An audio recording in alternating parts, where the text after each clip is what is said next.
Hi everyone, want to start using DeepSeek AI but not sure how it works? In today's video, I'll walk you through everything you need to know about using the DeepSeek AI app. So let's get started.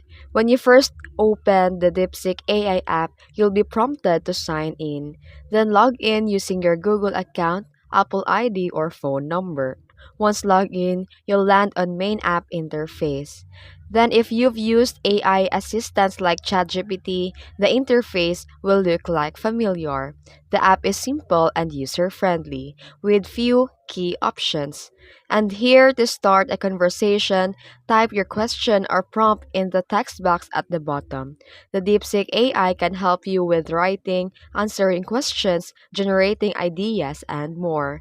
Below each AI response, you'll see icons that allow you to copy the text to your clipboard, regenerate your response for a different answer, and give a feedback with a thumbs up or thumbs down. And here in using a DeepSeek R1 for advanced thinking, for complex reasoning based questions, tap the Deep Think button. This enables the DeepSeek R1, an advanced AI model designed for deep reasoning. And you'll see the AI thinking process in real time before it provides answer. And want a real-time up-to-date answer? Tap the search option at the bottom. These allow the DeepSeek AI to fetch internet search result to enhance its response. And to start a new conversation, tap the new chat icon in the top right corner. Then, view the past conversation, tap the menu icon in the top left corner.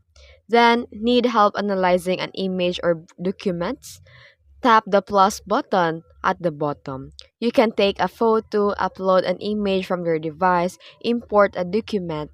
The DeepSeek AI can help with essay writing, image analysis, design feedback, and more.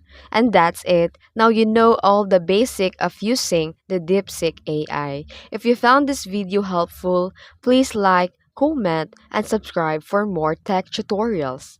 Thanks for watching.